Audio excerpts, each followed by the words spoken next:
Hello, everybody, and welcome into a special edition here of Texas Longhorns Live with the Georgia cast at the Voice of College Football. We have Matt Green, Bo Underwood, and obviously my co-host to the far right, Gerald Goodrich. We really appreciate you guys joining us. We did the Ohio State preview show. Today we have the Georgia preview show, and, they got the best of us last year. How are you guys doing tonight? Excellent, man. I'm happy to be here. The 2024 season was an interesting one, but I'll gladly revisit some of these Texas games. Those are the ones we remember fondly. These are the ones we want to forget. Yeah. Yeah, man. Ready to talk some ball, man. Yeah, for sure. So let's jump into this. Paul Feinbaum had to talk today, and usually when he talks, in my opinion, he has bad takes. So today he said Arch Manning is the best college football quarterback we have seen since Tim Tebow. I will let the Georgia guys hit on this one first, then Gerald, we'll get our opinions off on this one. Bo, you want to start? Do I think he's the best college quarterback since Tim Tebow? That's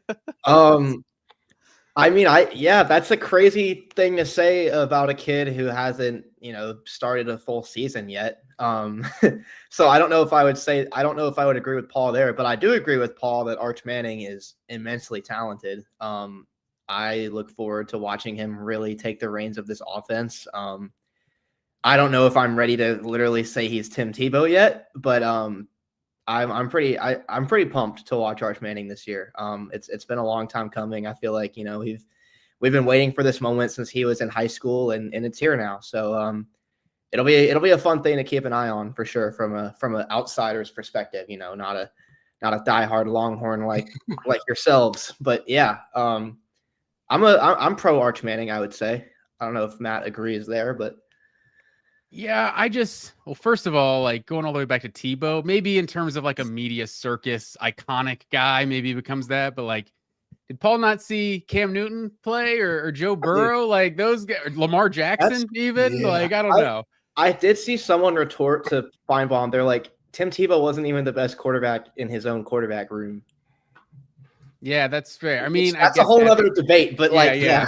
Cam Newton's like the best player I've ever seen. And I'm a Georgia fan. I don't like Florida or Auburn, but Cam Newton was just incredible. But I don't know, like it's such lofty expectations. It's kind of interesting because Texas fans are probably the only other fans that understand what Georgia fans are going through in terms of the quarterback just got so much hate last year. Like I just look at Steve Sarkisian as one of the best offensive minds in all of college football. And I think Paul Feinbaum even said that while criticizing him for not putting in Arch Manning against Ohio State. Like that was the other thing. It's like, well, what was Texas on the 1 yard line with 3 minutes left? Like down 7, like Caleb Downs makes an amazing play. And then whatever that the turnover and gets taken back for a touchdown. Like Texas was this close to winning it all, essentially, to getting to the national championship with Quinn Ewers. So it's just terrible revisionist history, in my opinion, to be like, oh, they put in Arch Manning, that team's going to win the national championship. And then I look at that on the same token. Quinn Ewers is a 7th round pick. Granted, I think he probably shouldn't have gone in the 7th round. Personally, I think he's just one of these guys that gets too much hate. But I mean, this guy's a 7th round pick, and the guy behind him is going to be the greatest player of all time. Like he sat for 2 years. Like Tim Tebow was basically a 3rd down running back as a freshman, and then actually started as a sophomore. Like this guy's been sitting the bench for 2 years and couldn't beat out someone who the NFL thought was a 7th rounder. I'll let you go.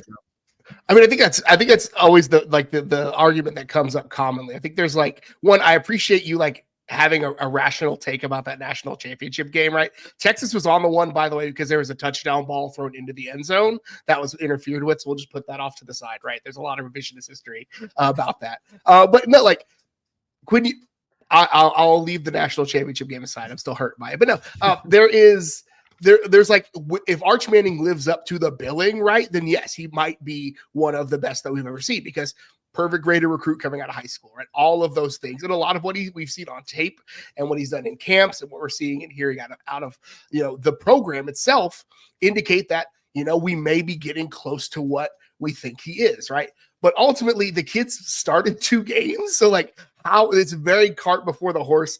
And Feinbaum does his job perfectly, right? His job is to get ESPN clicks about the SEC, right?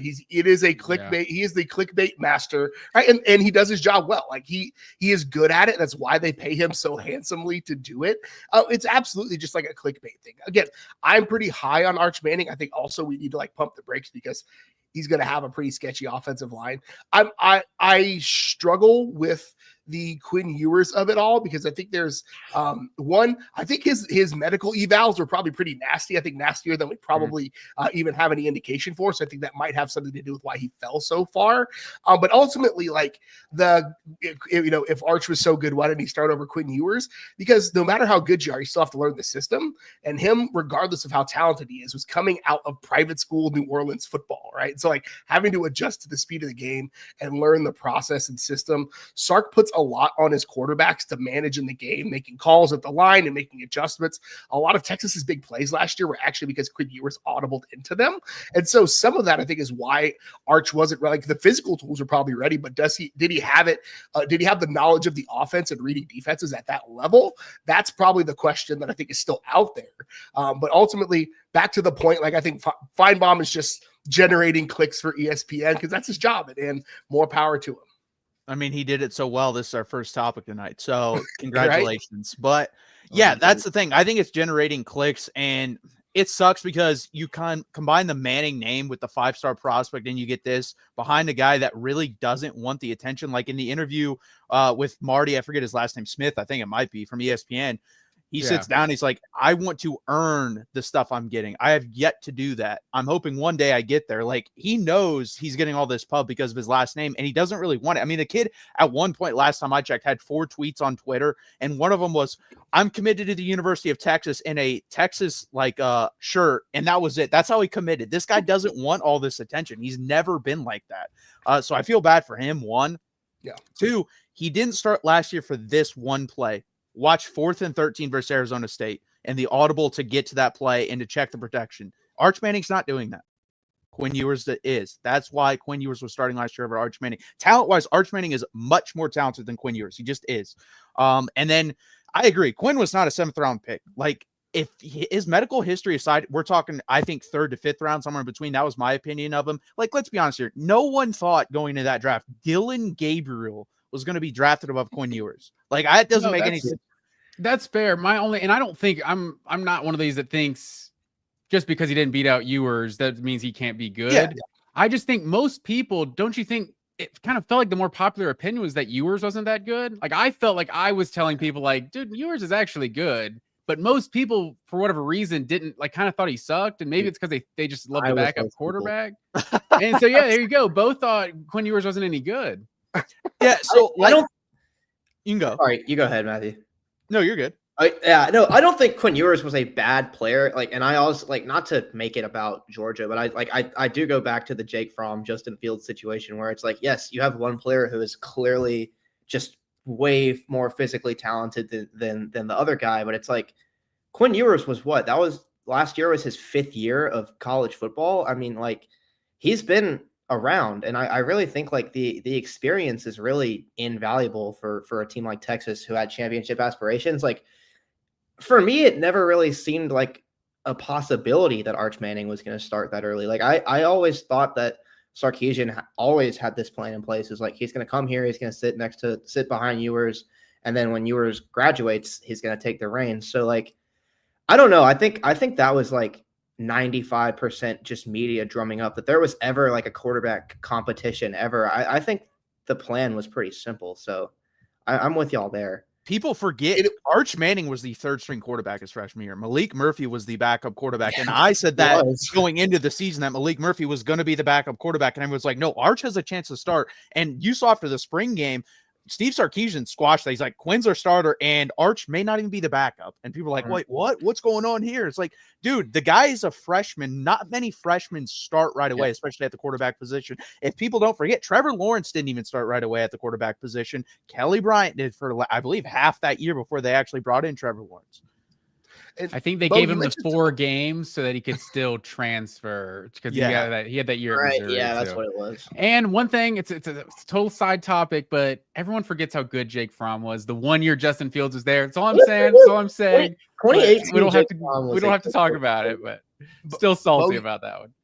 You talked about Sark's plan at the quarterback room, and it wasn't just Sark's plan. The thing that everybody forgets is like Cooper Manning said that Arch was not going to start for at least a year, if not 2 years. That was part of the recruiting process. It was like, we're not sending him to a place where he has to start day one. We don't want him to be the guy who has to come in and save the program. That was part of the reason why they picked Texas, was because they knew that he was going to be able to sit for at least a year, if not 2 years. And you're right. Sark's plan is to go from 2 years of Quinn Ewers to 2 years of Arch Manning to probably 2 years of Dia Bell to then 2 years of whatever other, professional Gunnar Rivers. athletes. Yeah. They haven't offered him yet. Gunnar Rivers doesn't have the offer yet, but it might be Gunnar Rivers, right? Or whoever the heck else they get on. Someone named Rivers. Right. Yeah, one of his 12 got kids. 13 chances, right, to get a quarterback in Texas and one of the Rivers kids. But no, Bo, you're right. Like, it was not part of the plan for Arch to start last year. And I think, honestly, with all the transfer portal rumors that hit early in the season, that was like, if they needed Arch to start, then maybe that's why he transfers, because they don't want him to have to play early, right? But ultimately, that was never on the table for him to be the guy at Texas last year. Well, and just like on Feinbaum and the media in general, the narrative has been pushed that Arch Manning's going to declare after this year and be the number one pick. Even if he's the number one pick, guys, I'm letting you know this right now, he will not declare for the NFL draft. This has already been set in stone. His family has talked about this. The coaches know this. Dia Bell actually said this on an interview on the Cover 3 podcast. He expects Arch Manning to be there next year. Like, Arch Manning will be 2 years at the University of Texas at least. Hell, Archie, in an interview in a bar like 3 or 4 months ago, got asked, and he says, I want him there for 3 years, and then I want him to get drafted by the Dallas Cowboys. That's what he wants. So the media just makes up. Yeah, exactly. The media just makes up whatever narrative they want and then goes with it to get as many clicks as possible. That would be really interesting if he tears it up next year and then goes back to school. That would start a lot of interesting conversations. It's like, how much is if Texas is paying him however many million, you can still be worth it to go to school for another year. He'll probably make more money going back to Texas than he would on his first year of a rookie contract. It's possible. Carson Beck's making more this year than he would in the NFL. Yeah, that's crazy. But yeah, I mean, there's a good chance. I think my best guess, he's probably making anywhere from 4 to 8 million with the Red Bull, Viore, and all those deals. So, I mean, he could probably make, if he has a great year and comes back, he could probably make 10 million next year. I love when I'm like scrolling Instagram and I see a new Arch Manning product. It would just be a crazy rise to go from sitting 2 years to being a generational talent, to be like you're saying, like he thinks Tim Tebow is the best quarterback in the last 2 decades. I don't personally, but regardless of what he thinks that's the best quarterback we've seen in the last 2 decades is what he's saying. And it's like, I don't know, after not starting for 2 years, it's tough, because a lot of guys, maybe like a Deshaun Watson, a Trevor Lawrence, like you're talking about, they just, at some point, it's like, okay, we have to play this guy. Mm-hmm. And I personally think Justin Fields comes back to Georgia second year, something like that happens. It's like, okay, we have to get this guy in the game, and it's a legitimate competition, maybe when he knows the offense better. So for him to sit for 2 years, it's hard to see 2 years, sit 2 years, and then all of a sudden you're the best player in college football. Like, we've seen a Mac Jones or something take over, like that, stuff like that has happened. But I don't know. And that's the thing too. Like, Gerald and I are reasonable. I have him ranked 4th in the SEC and like 8 to 12 nationally. Gerald, what do you have him? Was it 3rd in the SEC? Yeah, I think third in the SEC, 4th in the SEC. Like, the kid started 2 games. Like, we haven't seen enough from him against quality opponents to like rank him. And I honestly still feel like I have him too high. I think the wildest part about this conversation for me is that in an era where people are complaining about guys transferring too early and guys not wanting to wait their turn, we are like making a narrative about a kid not doing that, right? It is that we're making it out to be a negative, that a kid came to a school where he could develop and sit and wait his turn and learn. Like, we are in an era where nobody does that anymore. And people, I'm included a lot of times, like, complain and lament that bygone era. And now we're making it an issue that Arch Manning did just that, where he came to school and he waited his turn and he was a good teammate. He held a clipboard for 2 years, right? He did all those things that they asked him to do, right? We're in an era where that doesn't happen, where you've got guys that are on their 4th and 5th schools because they couldn't find the right starting spot. And so, like, it's just, it's all backwards to me. And I'm old and I'm grumpy at times. So, like, well, I'll just leave it at that. No, that's fair. And we'll hit on this a little bit, but Peter Burns also said, I believe the SEC runs through Austin. So if he means athletic program as a whole, I don't disagree with that. If he means the football team, I completely disagree with that. Yeah, I just don't know how. If he means all of athletics, that's one thing. But it's like they didn't win the SEC in football. Like SEC, I feel like runs through whoever wins it every year. So. I don't know. You could say Texas might win it next year, but that's not what he's saying. He's saying it already runs through Austin. It's like, y'all just got here. Yeah, it would be like if you went back to 2018 and Georgia just barely lost to Alabama in the national championship. Then they have that epic loss where they do the reverse. Then Jalen Hurts comes in for Tua in 2018. And after that game going, you could make a legitimate claim Georgia's the future of the SEC, but you would never say the SEC runs through Georgia. And no, the SEC runs through the team that just beat them both times. So it's fun.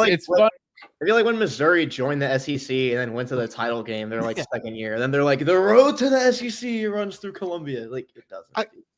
It's like Georgia's been to 7 of the last 8 SEC championships, if memory serves, something like that. I think so, 3 or 2020 was I didn't. It's insane that it still runs through Athens. Like there's no two ways around that. Like, will Texas have a lot to say about it this year? Absolutely, right? And I think there are going to be some games that are won and lost in Austin that will determine who plays for the SEC championship. But like, as long as Kirby Smart is still on that sideline, and as long as Georgia's playing for it every year, like the Texas hype, as a Texas fan, as a Texas alum, as somebody who is going to wear burnt orange and I'm taking my kids to games, like the Texas hype is too much this year and I need it to stop. It's ridiculous. Yeah, I agree. And that's the thing. We know this as Texas fans. Like we are one of the, I think, 2 biggest brands in college football. I think it's us in Ohio State of like, that logo. Wherever you go, you see that logo and it gets clicks. It is what it is. Is it annoying as hell? Absolutely. Every offseason, even when we were bad, Texas is back. Texas is going to do this. And Texas fans were not saying that. We were saying, please stop. For the love of God, stop. It was Joe Tessitore out of nowhere said, Texas is back after Notre Dame. Funny. Yeah, and we didn't ask that. After what's the name? They beat Notre Dame in overtime. Swoops. Yeah. And Notre Dame was starting like Sean Kaiser, bro. Yeah. So, just stop. It was a great game. It was an incredible game between 2 terrible football teams. We thought we were watching a top 10 matchup. So it was what was it? 5-7 team versus a 4-8 team. Yeah. No, dude, Notre Dame was terrible that year. They were both trash that year. Yeah. So please stop. That's what we ask from the media, but we know they will not be doing that. Yeah, I think you nailed it too, because there's just those certain programs, and that's probably where Georgia fans come from. We still got a little chip on our shoulder because we're not one of the blue bloods. Mm-hmm. It's like you'll never be a blue blood. Like that was decided decades ago. We just kind of have to accept that we're just really good. But it's like whenever those blue bloods go a period without winning championships, everyone's just ready for it again. If USC has one good season, it's like, okay, USC is back. Or you said, Texas is back. I mean, they do it with Miami too, but we're talking brands. I mean, I'm not going to sit here and defend Alabama, but Forrest Gump did play for the Alabama Crimson Tide. So, I mean, that's true. That's iconic right there. I've never thought about that. The impact that Forrest Gump must have had on Alabama football as a brand. That is true. Yeah. Interesting. Okay, so let's jump over to this. Texas offense versus Georgia defense. Let's be honest here. Georgia's defense won this handily last year. I believe Texas gave up 28 sacks on the season. 15 of them were to Georgia, and they held us to 1.4 yards per carry. So you guys dominated this matchup last year. My question for you is, who is the next great Georgia defensive lineman? Not the guys that we know of, like the Christian Miller, but who's that guy coming up that could be like a freshman or a sophomore that hasn't popped off yet? Oh, well, his name is Elijah Griffin, and he's a true freshman. Yeah, I think that was definitely the first guy that popped into my head in terms of like who's going to be like, Jordan Davis, Jalen Carter type. Elijah Griffin is already become something of a folk hero in his short time in Athens. I believe it was Warren Brinson who was watching him in the spring, and he was like, "Oh my God, he's Jalen Carter! Again, this is just Jalen Carter too." Yeah, this kid is an athletic freak. One of those kids that you just look at him and you're like, "What are they feeding you?" crazy speed. It's tough to project these true freshmen, and especially on the defensive line, such a physical position that Georgia rotates out so often anyway. So we don't know how much he's actually going to see the field. But if we're to believe what we've heard throughout this spring and summer, it's going to be pretty hard to keep him off the field. So I would that's definitely of all the freshmen I think on the team, that's probably the guy that I'm most anticipating. Yeah, and me and Bo talk about it a lot. There's certain guys I just don't like comparing people to. After Brock Bowers, Georgia fans been obsessed with tight end forever. And after Brock Bowers, this guy could be the next Bowers. It's guys, we're not having another Bowers. That's Bowers, it. That's the only time a tight end should lead us in receiving. Jalen Carter is kind of one of those guys for me. It's he was just so damn good. It's hard for me to say the next guy is going to be someone like Jalen Carter, especially as a true freshman. Maybe he is a star, but maybe he doesn't do it in 2025. I'm hoping he does for sure. And yeah, the fact that someone like Warren Brinson, who played with a guy like Jalen Carter, is saying that's definitely carries some weight. But that's what's so interesting about this Georgia defensive line. Like you said, Christian Miller is the most proven one on it, but there's just so many unproven guys in this group right now. I feel like Jordan Hall is a guy that Georgia fans have been waiting on for multiple years. He just hadn't been able to stay healthy. And then Joseph Jonah Ajonye, I feel like he's either a sophomore or a redshirt freshman. Did he play at all last year? Because that was kind of my thought with not getting too ahead of myself with hyping up Elijah Griffin, because Joseph Jonah Ajonye also came in with a ton of hype and was a 5-star, and he just disappeared. I forgot he existed until week 6 when I was looking at the roster. I was like, wait, where the hell did this guy go? So that's that other 5-star defensive lineman we signed. You just kind of forget about him. So many guys that are unproven on this defensive line. I think Jordan Hall is in line for a pretty good season if he can stay healthy. He's just never been healthy, but he's a really talented player. And but Christian Miller probably is going to be the best player on. I think that's the safest bet for the best player, but biggest X factor for me is definitely Elijah Griffin. That could really he could change the whole interior defensive line if he does that thing that Georgia has sometimes where it's they just have a true freshman go insane. That happens sometimes with them. So Isaiah Gibson's the other one, right? Isaiah, he's the edge rusher though. Yeah. And then Xavier McLeod, the South Carolina transfer, he's probably one of the guys who played the most snaps that's going to be back. And he flashed, and he had a weird foot thing, I think, that kept him out of some games, but he did show some stuff last year. It's the edge rusher is definitely, I think, what we're most concerned about. I don't hate that. I was dreading you getting there because I don't hate that. Yeah, y'all are probably licking your jaw, not having to think about Jalen Walker and Mike Williams anymore, because this is not the first time Georgia's had a lot of talent, move on to the NFL. That's just kind of what comes with the territory when you're a big program. But they're usually a little more stocked with younger guys that are kind of ready than they are right now on the edge. I think so, and I think there's always one or two consensus first round picks. Everyone knew Malachi Starks was going to be a first round pick. Everyone knew Mike Williams was going to be a first round pick. I think more people in the know knew that Jalen Walker was about to break out, but he hadn't really done it until 2024. But it's every year there's a couple. Tate Ratledge was getting kind of all-American hype. Every year Georgia at least has 2 or 3 guys. You're those guaranteed first-round picks. And it doesn't really look like that on the team on this roster right now. And it's so weird too when you talk about Texas, because last year was Georgia's worst run defense of Kirby Smart's tenure. I think they gave up 128 they gave up if not more. They gave up almost the same amount of yards they ran for. It's the worst rush offense they've had ever. And then they gave up over 120 on the ground. I know 2018 they gave up over 120 on the ground. 200 rushing yards against them. Yeah, there was 5-6 straight games that they gave up 100 something, 150 yards or something like that. And then the 2 games against Texas, they give up 60 combined in those 2 games. It was the weirdest thing. Their defense did not play dominant at all last season, except for when they played Texas. It was really unfortunate for. You don't think so? You don't have to lie. You don't have to lie.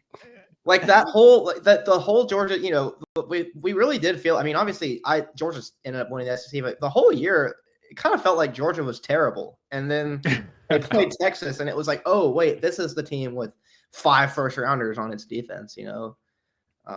Last year was really weird. Yeah, I mean, they played 6 games against college football playoff teams, right? Am I doing that, Matt? No. 4 games against college football playoff teams, went 4-0. Like blasted Clemson early in the season too, beat Tennessee and beat Texas twice. And then we're sitting here like, are we even good? Like, I don't know. I got blasted by Ole Miss, like barely beat Kentucky. Like it was just such a weird year. Strange year. But yeah, back to the edge rusher thing, because like I think that is probably the single worst position group on the team, really. Matt, you might have another. There might be one that's slipping, but I really do think, I mean, it's what, like, Elo Madozi might be the guy who's like the defense will hinge on his performance the most, because if he can come in and provide some juice as a pass rusher and be a 6-7 sack guy, that would be, that would really solve a lot of their question marks. But like, if he can't do that and Georgia just can't rush the passer, it's him and Gabe Harris. And, then they're just Schumann's having to blitz all the time to get pressure. Like that really could change a lot. And that could really hurt Georgia's defense. So like, I don't know how good this edge group is, just because they're unproven. Elo Madozi coming off a very good season for Army, but now it's SEC ball. We just don't know. Yeah, I think that's fair. And Quintavious Johnson is a redshirt freshman. A lot of people hype up. I mean, he's like 6'4", I think like 265, and he like played quarterback in high school and stuff. Like, so he's just supposed to be like a crazy athlete. But he didn't really play at all last year. I don't know about you guys. I'm a vibes guy myself. And Gabe Harris went from number 29 to number 0 this offseason. So I don't know. I feel like those are big things. I think he's switching to a single digit. That means he's a playmaker. No, but Gabe Harris is gotta be a baller to wear a 0. That's what I'm saying. So, but that's a very inexact science. I think Gabe Harris is the guy who played the most snaps of any of the returning edge rushers. But yeah, with Jalen Walker going to the pros and Damon Wilson to Missouri, like that's the position I'm the most worried about. The one thing. The one thing, like, caveat for that is like the inside linebackers might be the best position group in all of college football. Like, I feel like Georgia's inside linebackers are going to be just 4 deep with just studs. And I think you're going to see a lot of Justin Williams and a lot of Chris Cole as like that third line inside linebacker on the field that's rushing the passer and things like that. Because I mean, CJ Allen and Raylan Wilson, it'll be hard to unseat those returning starters, but all of the hype in the spring is around the redshirt, or I guess sophomores. Justin Williams hardly played at all. He might be a redshirt freshman. I think he's played just enough. He appeared in games and just didn't play well. But yeah, all the hype in that linebacker room is about the 2 second-year guys, and Chris Cole and Justin Williams. Yeah, my hot takes about Georgia's defense is I think by the end of the year, Chris Cole is going to be their best player. I mean, that guy is insane. Y'all saw it. They trusted him against Gunnar Helm, like almost one-on-one as a true freshman in Austin, and he made him disappear.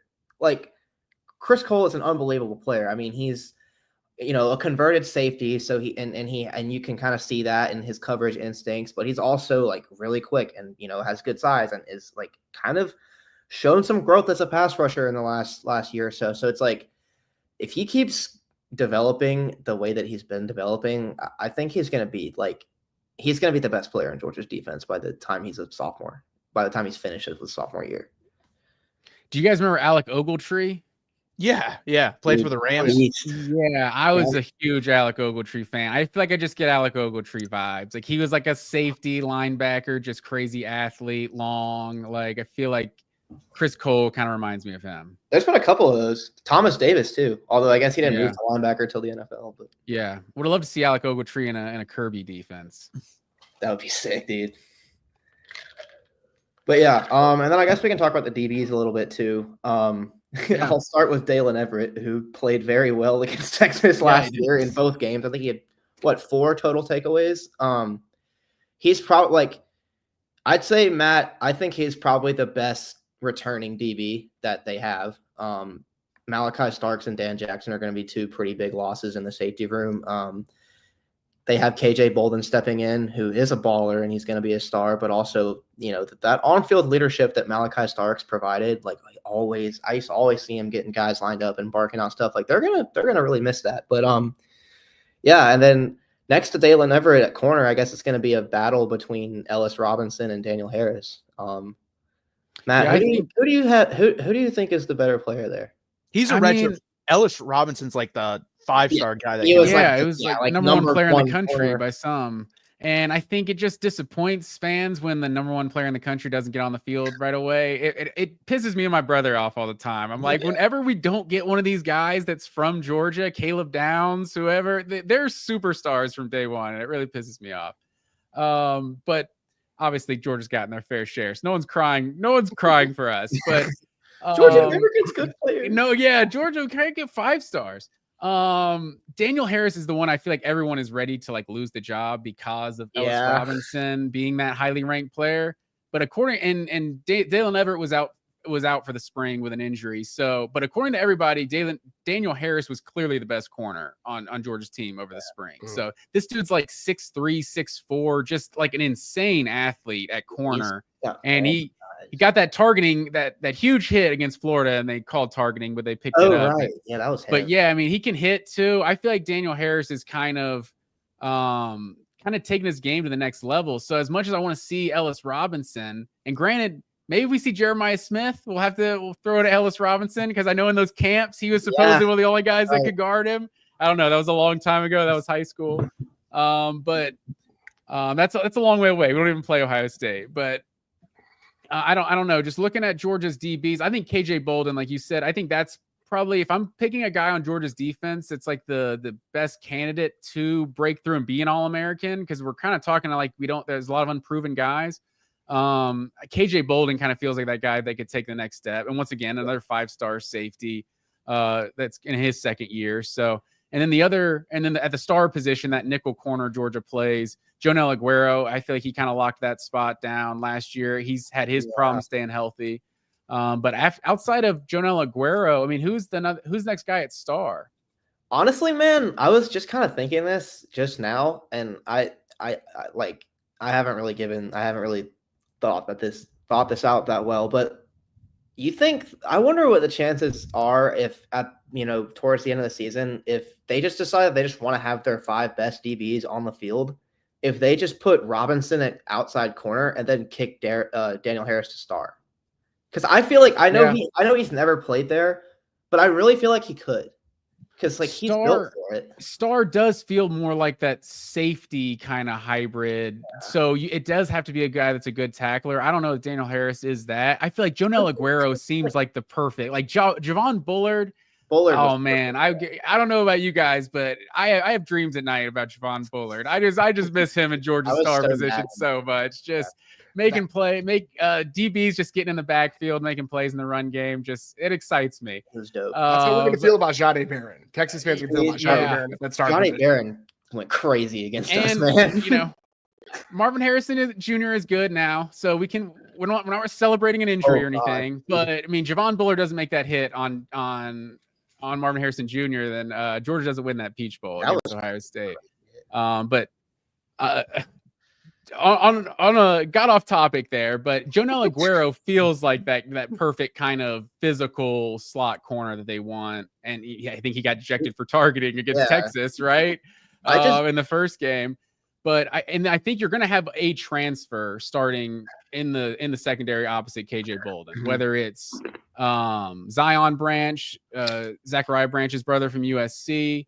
Like me and Bo have said before, he got number 2. So I don't know if that says something of how good he is, but we have a lot of jersey number theory. And then there's the UAB transfer and the Miami transfer, 3 safeties that Georgia brought in. Maddox and Trey Harris. Yeah, I'll be Kirby Smart was never too complimentary of those guys throughout the spring even when he kind of had every opportunity to be. And, he's particularly hard on safeties because, he played safety himself, I guess. So I do find it kind of concerning that by this point, like, there has been really, unless I'm just not, maybe I just don't know enough, and I definitely don't because I'm just some guy talking. But like, we don't have a lot of public information about a guy who's really emerged to take that other safety spot, and I think that is interesting. I think it's worth thinking about because, like, their safety room was probably one of the top 3 in college football last year, and it might just not be very good next year if one of those transfers can't really lock down the job next to KJ Bolden. We know KJ Bolden is probably going to be very good, but then they're an injury away from being like, what is this, you know? I mean, yeah, in 2023 and 2022, I mean, that secondary it's ridiculous how much talent it's had in it. So it's going to be a little different this year, but at the same time, like, you've seen J.R. Reed be a first team All-American and then did he go undrafted? Was he 7th rounder, go undrafted or something? Yeah, So Dominic Sanders was like the all-time leader in picks, and granted, he only had 2 of his years with Kirby, but all-time leader in picks, and that guy, I don't think he got drafted either. So it's like, I feel like I just trust Kirby Smart with safeties and defensive backs, regardless of who's back there. Georgia and Kirby Smart, like one of those teams that they're going to have a guy, regardless of who it is. We may not be talking about him. They may be a kid that we never heard of. Who, like, it's kind of like Oklahoma softball. I said it for years up until this year, right? Until Georgia is not playing for the SEC championship, that they're going to have dudes, right? I'll believe it when I see it. They're going to have dudes, and the day that they don't is the day that I'll believe it, because they're going to have guys. Like, it's not a question in my mind. Yeah, we just don't know the names right now, but it feels like I would be willing to bet we're gonna see some really good players. Yeah. You don't stack classes like that and not. Mm-hmm. Don't get me wrong, I'm nervous because we usually do know the names, so I'm a little uneasy. Thing, man. It's just overall a much younger team across the board. Oh, did we lose Gerald? Gerald, no. I think we lost him for a second. He'll be back though. But yeah, I think it's interesting because you guys don't really know on your defensive line, and then our offensive line. I know mostly who I trust in on the offensive line, but it's definitely a question for us. Our left guard, Neto Umuluzulu, he's going to be for his first year playing. The other 4, I feel pretty confident. Like, I thought Trevor Gooseby versus you guys last year in the SEC championship game played pretty well. I didn't think he was bad at all. Let me see if I got him back. But I think he'll be fine. Devon Campbell at right guard is the guy that I just need to live up to the hype. Coming out of high school, he was the #1 interior offensive lineman. I think he might have just been the #1 offensive lineman, period. And he hasn't really lived up to that at right guard. Wide receiver is interesting because up until today, I didn't know who the 3 starters were. And then Sark had an interview with Greg McElroy, and he came out and said today it's going to be Wingo, DeAndre Moore, and Emmett Mosley. The third one is the one I didn't know about. Emmett Mosley, I knew was in the rotation at number 3, but it seems like those are the 3 front starter guys. So that was very interesting to learn. And then the running back room, I think Gerald would agree with this too. Like, super talented. Like, we have 5 to 6 guys in there that can really go. But our top, in my opinion, our best 3 are probably Wisner, Baxter, and then I think Christian Clark's the most talented of the whole room, in my opinion. But the problem is Baxter coming off an MCL, PCL, LCL injury, and then Christian Clark tore his Achilles. So I don't know about that room right now. So Baxter tore all 3 in one injury? Yeah. Dude, wow. He had some really bad injuries running back. His girlfriend played on a bum knee, though. What's his excuse? His girlfriend won a national championship on a bum knee. I think I remember, did Rodney Harrison do that in the Super Bowl? I think tore all 3 or something. I think he did. Yeah. And then Terrell Owens played on the broken leg in the same one, I think. Phillip Rivers played on like a torn ACL one time. Yeah. Anyway. But yeah, I mean, we've seen firsthand of some guys that are superstar running backs, a Zamir White or something, that, you know, they come after that ACL, they didn't look like they had the same juice afterwards. Yeah. And I think, guys, we're talking running backs. Like, I think my issue with the Texas running back room is like they don't have a second pitch, for lack of a better term. Like, all the running backs are very similar. Where, you know, Sark likes to run outside zone. He wants a guy who can kind of bang, you know, between the guard and tackle in that B or C gap. But like, they don't have the guy who's going to break off a big, you know, explosive run. You know, the guy Trey Wisner, the guy last year is probably the closest to that out of all of them. He's not a game breaker by any and again, I feel like I trash on Trey Wisner and I have to put this caveat. Trey Wisner was a 3-star running back that put the team on his back and rushed for 1,000 yards last year. Do not hear me speaking ill of Trey Wisner. Do people talk? He's really good. Talk bad about Trey Wisner? So he might be talking about me player. because I say this and I stand by it. He is not a number 1 running back on a national championship team. He's just not. If you look at the history of the last 10 years, Wayne Gallman is the worst running back. And no offense, Wayne Gallman's a better running back than Trey Wisner. But I don't hate Trey Wisner. He's a very good running back. Yeah, I just feel like I have to put an asterisk anytime I talk about the running back room and Trey Wisner. Because Trey Wisner was great for Texas last year. He was also a 3-star kid who may or may not have stayed in the class to keep his cousin in the class, right? That's part of the conversation around Trey Wisner. The kid should never have to buy a beer or a meal in Austin again, period. End of sentence. 1,000-yard rusher, was not expected to be RB1, came into a crappy situation. But we look at Texas red zone abilities last year. If they have CJ Baxter versus Trey Wisner, different body type, different running style. CJ Baxter can get you 2 yards when you need it in a national semifinal game, right? You don't have to throw a toss to the fastest safety in college football, right? That's the thing. So that is my big question. Is CJ Baxter going to be healthy? And who is Texas's second pitch? Because they're all kind of the same guy.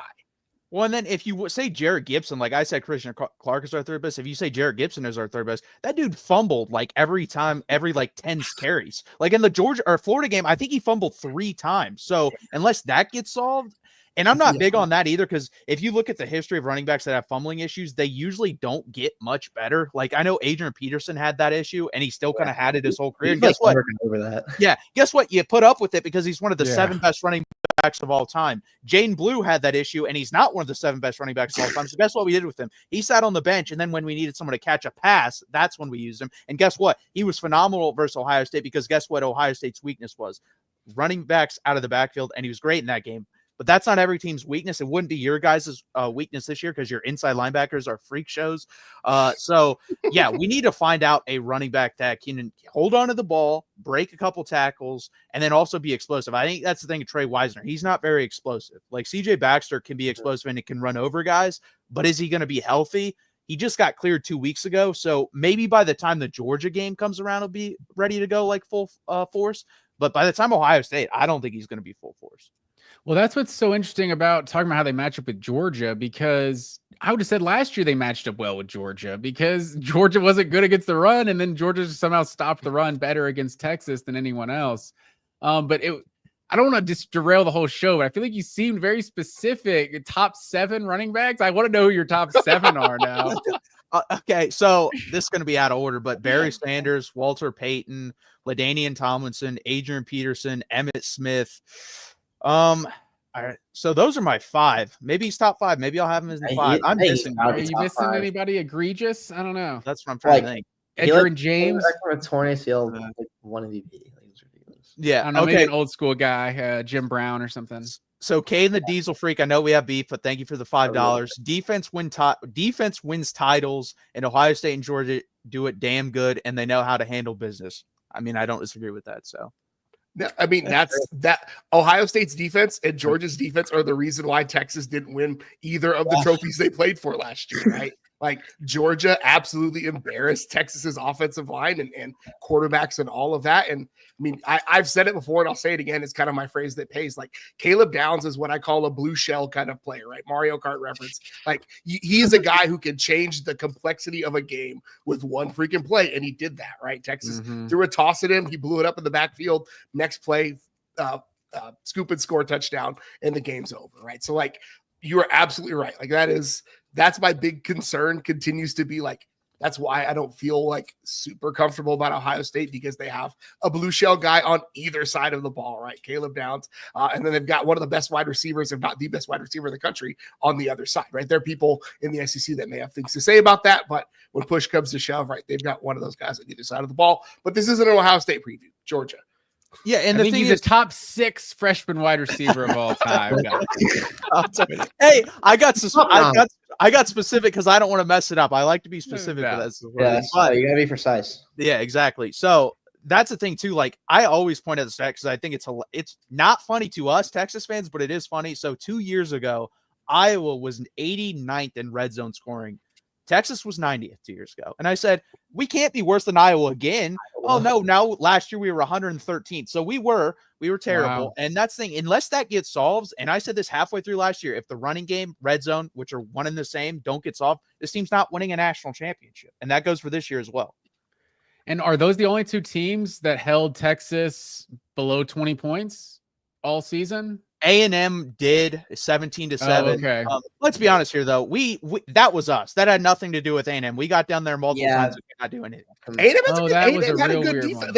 They had a salty defense last year. Their defensive line was pretty salty. Had a couple of guys drafted. That game should have been 30-0. I'm still pissed. Fair. At that. So there are some And maybe with Arch, with that running dynamic, with the quarterback, maybe that improves the red zone offense a little bit. I'm hoping. I'm excited to see what Sark will do with that. I'm That's just a dimension you or something have. that, and then Jack Endries. Gerald knows. I think he's going to have the best season in the history of Texas football at the tight end position. I believe that. That's my opinion on it. That's my bold. That is my hottest of hot takes. Who is the who currently holds that title? That would be a debate between multiple guys. Finley? Yeah, David Thomas, I know gets thrown in there as well. Those are probably the two fighting for it. They did different things. Like Jermichael Finley's a much better athlete than David Thomas, but David Thomas was old reliable. That guy was Jason Witten. It's like comparing Jason Witten to Antonio Gates. They all did different things. So, but I think Michael Finley's a great name drop, by the way. That's a good one.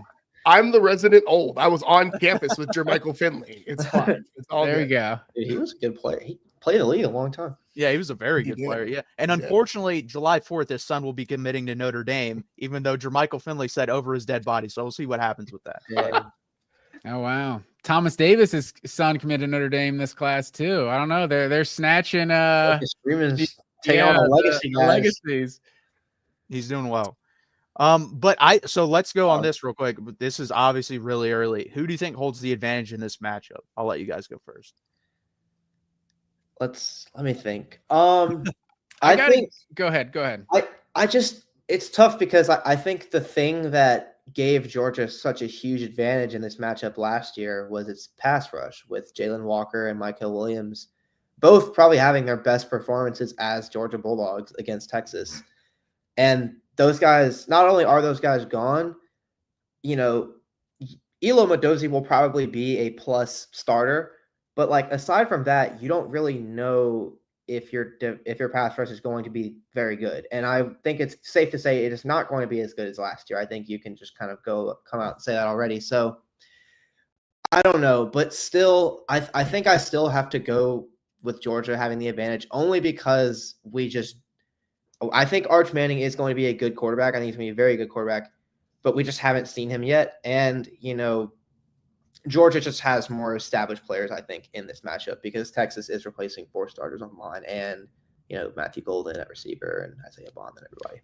Yeah, that's what's so interesting is it's a very unproven versus unproven matchup. I guess I have to go give Georgia the edge just because of how much better Georgia played against Texas than anyone else. Like it was just kind of weird. And yeah, maybe Elo Mendoza is a good player, but I don't know what the wins above replacement difference is between a good player and the, butt kiss award winner that's getting picked top 15, I think that's fair. And going on the road, like Athens is a really tough place to play. They're going to be freaking rabid. It's probably going to be a night game. It's probably going to be all sorts of it's going to be hell for the kid. Like I think Georgia has a lot. We'll find out what Arch has between the ears, I think, but for darn sure pretty quick.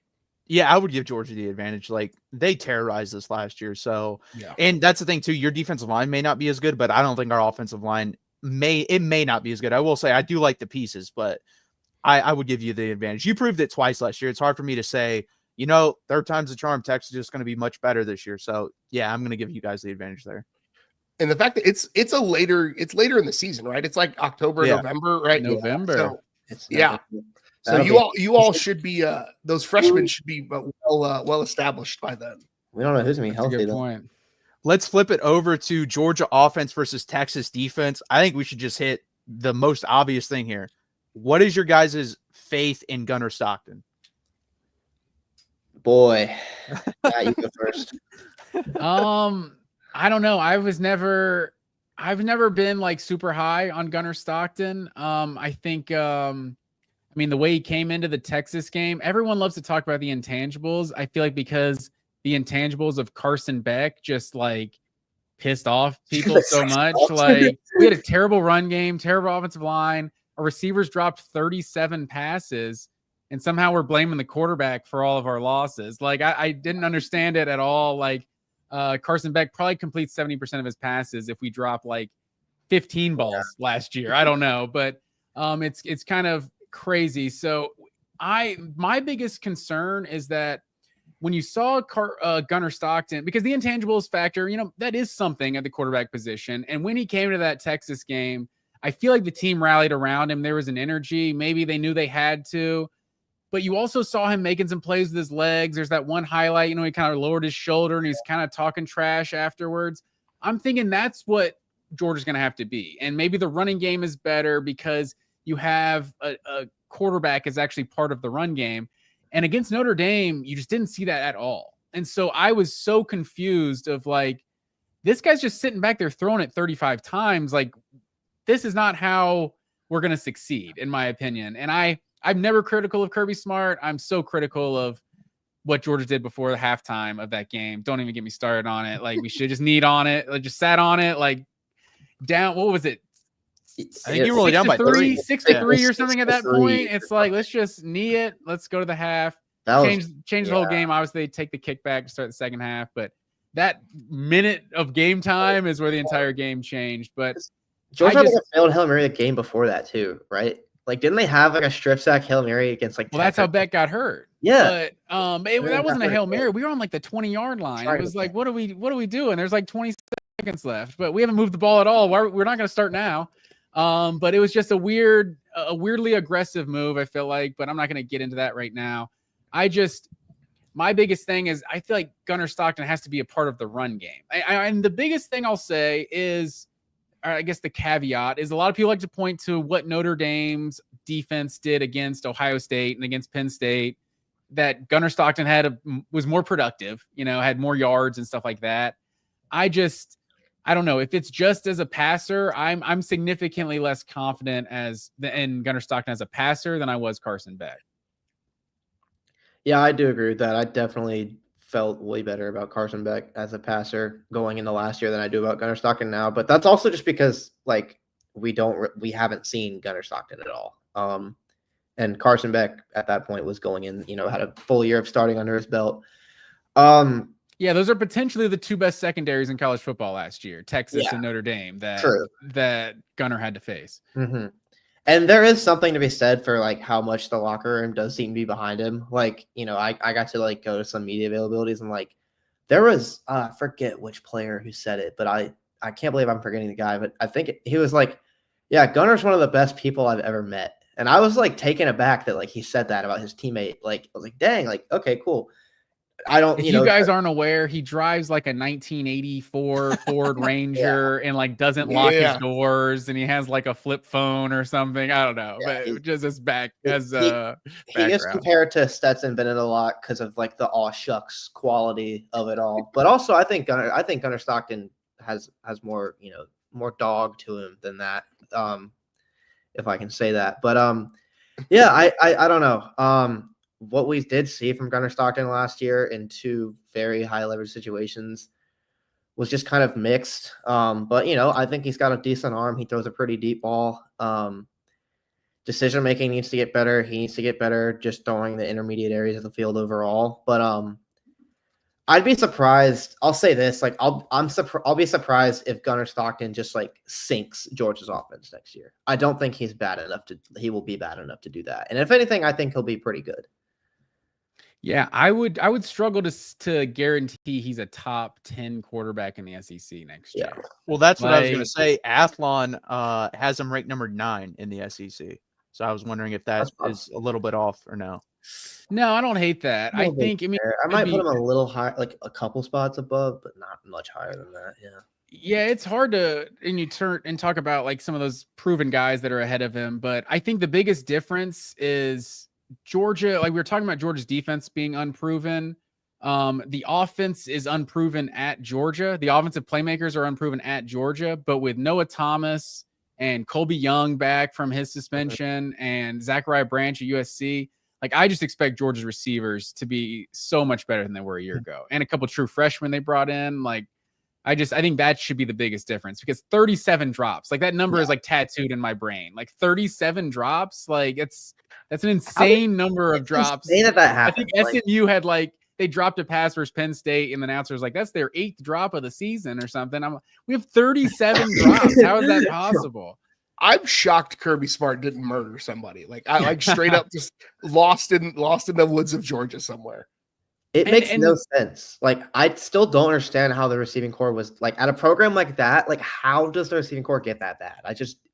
It was pretty shocking. And Arian Smith's the one that got all the hate, and it's like he's the one getting open all the time. Like this guy, you got to give him his credit. Bro, but yeah, and I don't know how much you guys know.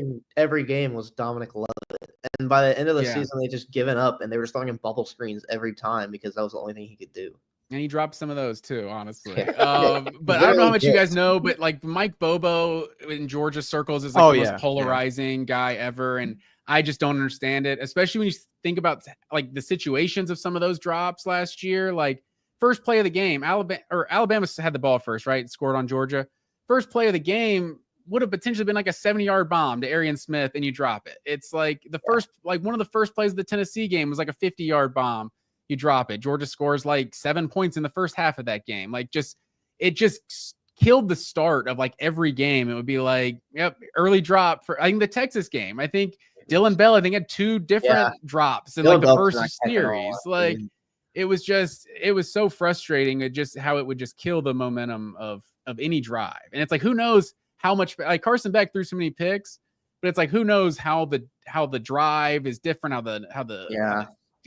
the flow of the game goes if that was a 40-yard completion instead of we just punted because that was 3rd and 8,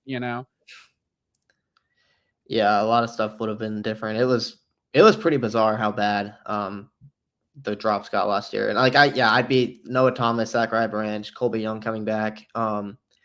They're pretty excited about CJ Wiley, I've heard, and he had a pretty sick catch in the G-Day game. That's like a former 5. There's, Taylon Taylor's another guy with an insane pedigree. And it's like, he was the higher ranked one, right? Taylor. I think he was. He was a 5-star, I believe. I would expect at least one of those younger guys to get in the rotation at some point in the year too, because I think that's kind of what they were trying to do with Nitro Tuggle towards the end of last year. And then, Nitro Tuggle had that whole thing happen, and now he's with, I think, Purdue. Yeah.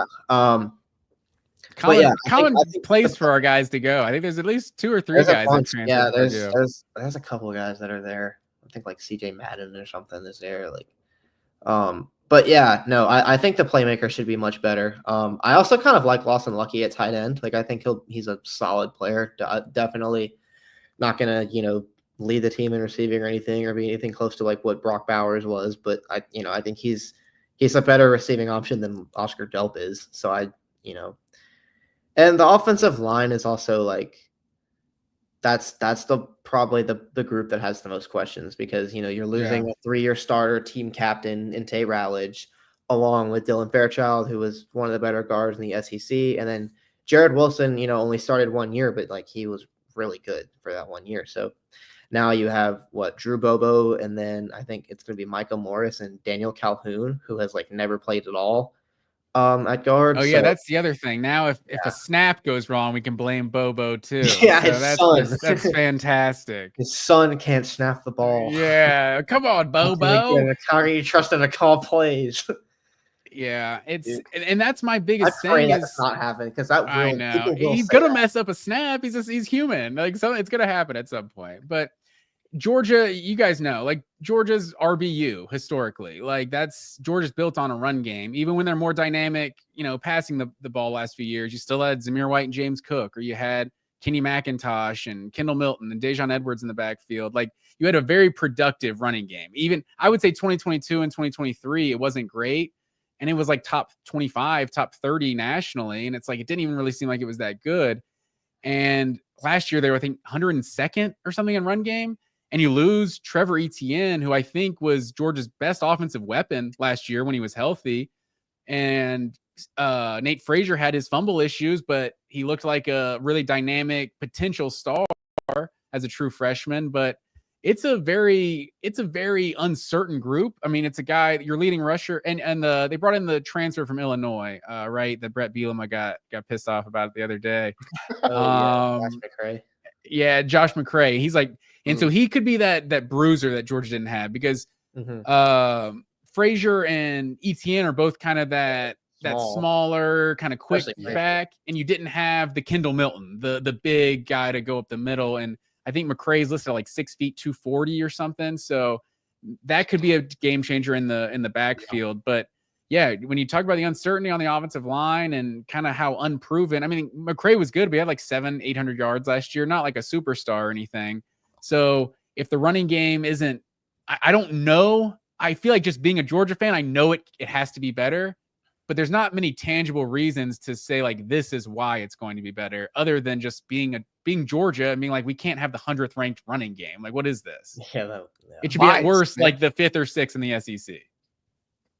It's all vibe, and I think vibes are right. Like, there's something to be said about identity, right? And I think run the damn ball, Bobo has become a meme for a reason, right? Because that's what Georgia fans want. I think it's what Georgia, like, people expect Georgia to be good at. That big bruising running back just abusing folks. So I'm with you. Like, I don't know who it's going to be, but again, I just expect Georgia to have a solid running game this year because it's freaking Georgia. I would hope so. I would have expected it last year too, though. So who knows? Etienne he didn't have a great game, but he scored twice against Texas. So like that. Yeah, another guy that was his best game of the year, probably maybe 2 of his best games of the whole year against Texas. He had, like, he had a suspension. Yeah, he also had says he was suspended for Clemson, and then I think he missed 2 or 3 games late in the year. So he had like 600-700 yards. Like, I think it was less than he did the previous year at Florida. So I kind of expected him to be that breakout guy, and I think he was when he was healthy, but just, I don't know. He was like making plays despite the offensive line at times. He was great in the third quarter of the SEC championship game. I think he had like 60 yards rushing in that one quarter. Yeah. I mean, and like, I think the Kentucky game, he had like 75 yards, and it's like this guy had to have had 80 yards after contact. Like, it was insane just how many guys he'd have to make miss behind the line of scrimmage and things like that, because Georgia's offensive line just, I don't know, just wasn't up to what it should be. I mean, it was, I'm looking at it right now. The last like 10 years, I think it's the lowest output by like a couple hundred yards. So like, that's the first, like, it's the lowest by the yards per game. The yards by running back, just total yardage by running back. Oh yeah, I think you got to go back to like 03 or something for like the lowest our leading rusher has had. I actually did do it one day. I think I may have gone back to like 93 or something. The last time Georgia had less than like 130 yards a game, as a team. Like, it was insane. Like, I think they averaged, it was like 220 or something, like last year, like the year before, where I don't think they were even that good. It's kind of crazy. Yeah, wow, it's just wild. You don't expect that out of Georgia, and again, I don't. 2 years in a row would be a lot for me to believe that that'll be the same way. I just don't. Like, you can pencil them in for almost 1,000-yard rusher, right? 800, 900 yards from a kid who's averaging 120 a game. Yeah, and usually it's like 2 guys that are having that are at like 700, 800, 900 yards. Like, yeah, Swift and Holyfield are both 1,000-yard guys the same year. Michelle and Chubb are both 1,000-yard guys the same year. Like, that's what we're used to, And maybe maybe we need to be more dynamic passing the ball, but at worst, it's a Dejon Edwards, Kendall Milton situation, and where they had 800 yards apiece or something that year. Like, that was a good season, a productive run game. So. Yeah, it's let's hope it gets back to that. Yeah, I'm just like, my thing with that is like, the running back room got worse with Etienne leaving, and then also I think it's fair to say the offensive line also got worse. It's hard to say it got better for sure. So I just don't know if, like, I think all of this depends, like, Georgia's running game improving just depends on, like, Drew Bobo and Daniel Calhoun like being insanely good, and like Nate Frazier or somebody having like a huge leap. Well, you had, I mean, like, Ernest a lot Green. of projections and stuff has to happen for Georgia's run game to improve? Because I just don't feel like I see it like on paper just getting better. Why am I blanking on the tackle from last year? Was he 57? The former five-star Freeling. Freeling and Ernest Green both had injuries. They both had injuries at points last year. So I think that could have been a factor, you know, in those guys. Because I mean, Freeling was a former five-star. Ernest Green was really good as a freshman. So I'm not really sure what happened as a sophomore. So, you know, maybe those guys get back to that. But yeah, I mean, Jared Wilson and Ratledge in the middle, like that, those are two huge losses. I mean, Fairchild too, but he was a third, fourth rounder. Yeah. I mean, Fairchild was like all SEC. He was a good player. Yeah, so that's I think the most proven guy in that group, the most seasoned, is Micah Morris, because they did play three guards because Ratledge missed some time. So I think Micah Morris is pretty proven. Yeah. But yeah, I mean, it's definitely a question mark. That's why that's what I'm saying. Like, I don't have any tangible reasons for knowing the running game will be better, but it's Georgia and it's got to be right. Like, I'm trying to convince myself. I don't know, man. Well, that's the thing. Like, looking at this now, I think this is going to be a defensive battle again, because I think Texas is probably one of the 2 to 3 best defenses in the whole country this year. I mean, with Simmons, Moore, Brad Spence, who I mean, this is the thing.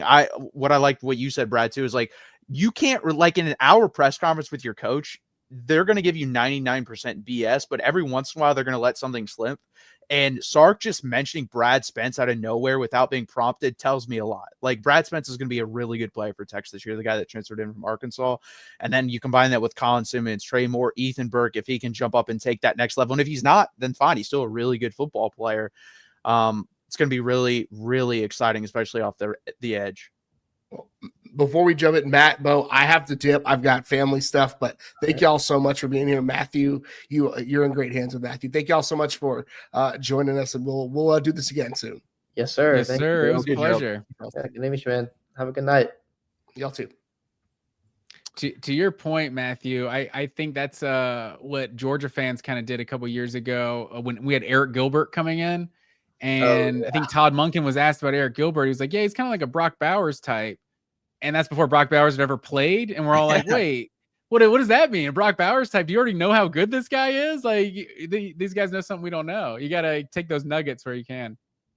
Yeah, for sure. Yeah, I agree. And when he says stuff unprompted, I tend to listen. Because Sark, I don't think he said anything unprompted that has been wrong. Like, usually when it comes off script like that, when he tells out of his like, yeah, it's this, and this during this press conference, he usually gets it right.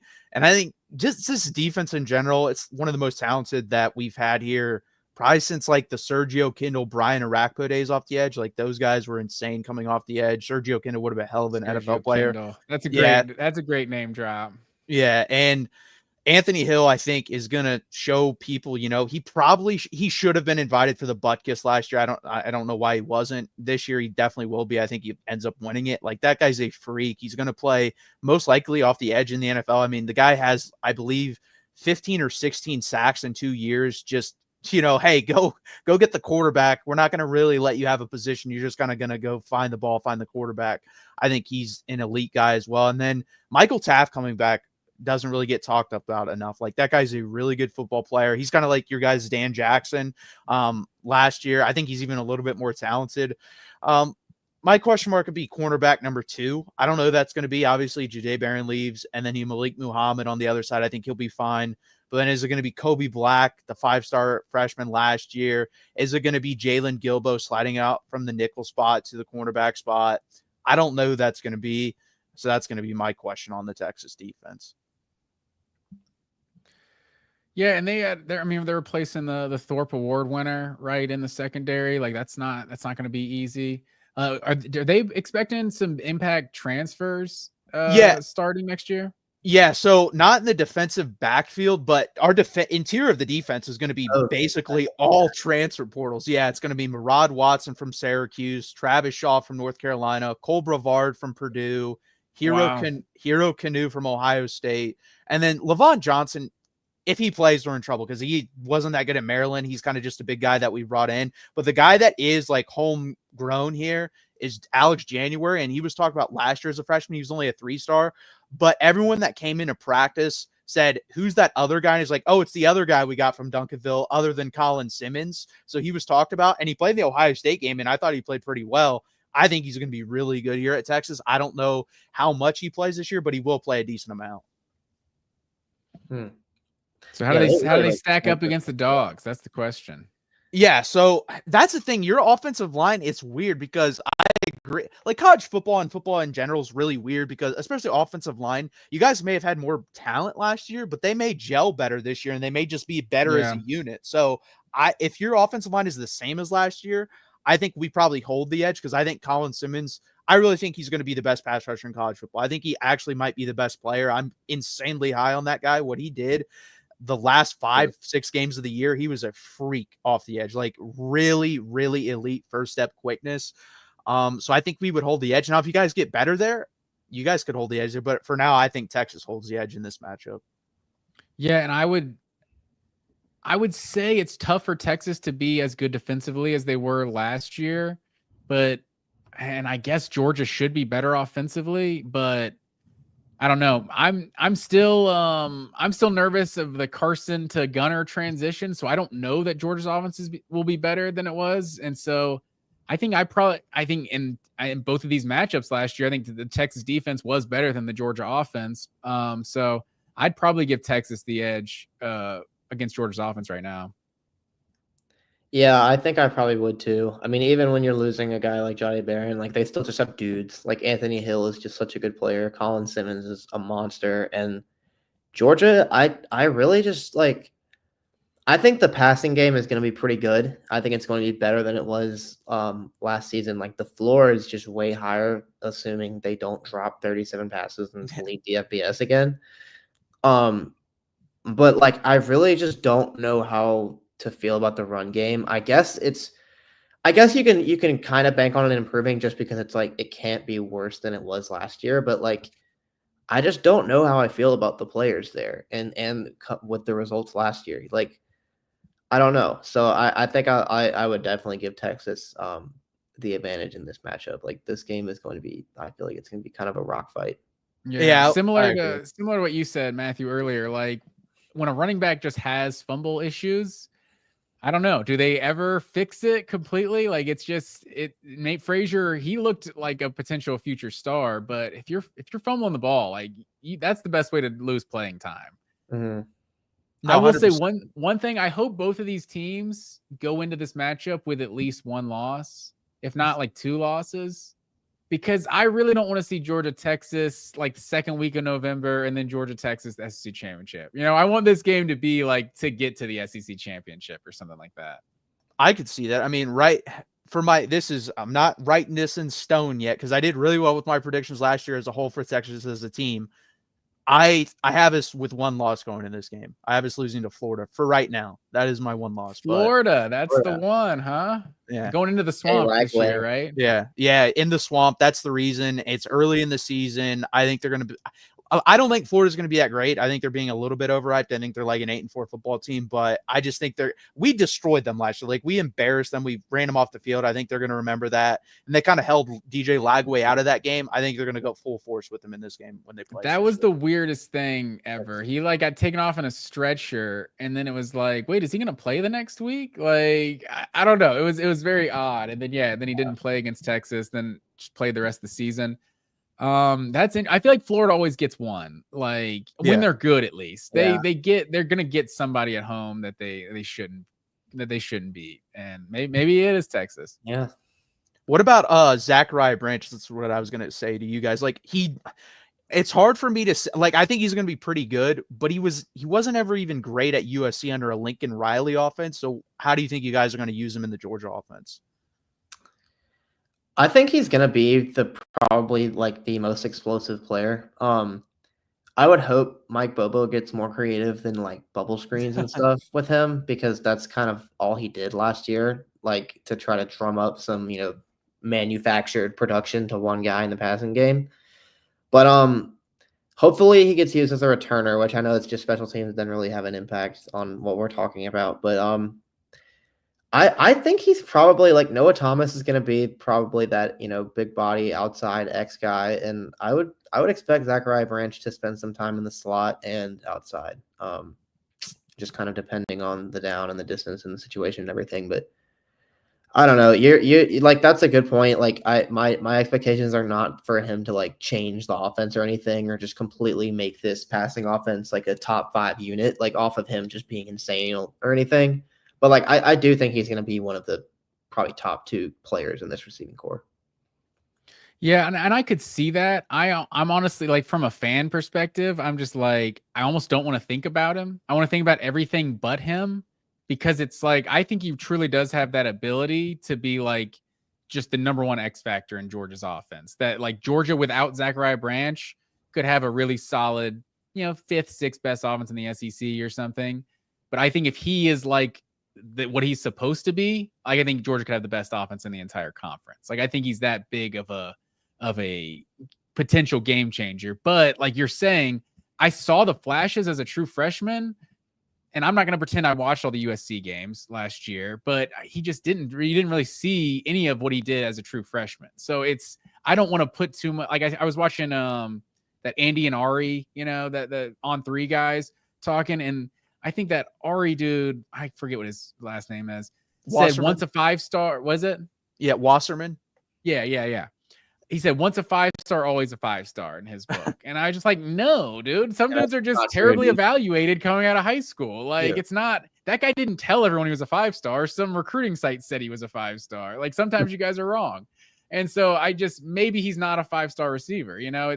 I think he's one of those guys, kind of reminds me of Kadarius Toney from Florida. And you remember Kadarius Toney, it kind of took him a couple years. And then his senior year, I mean, he just had a monster season, like 75 catches, like double-digit touchdowns. And then he was terrible in the NFL.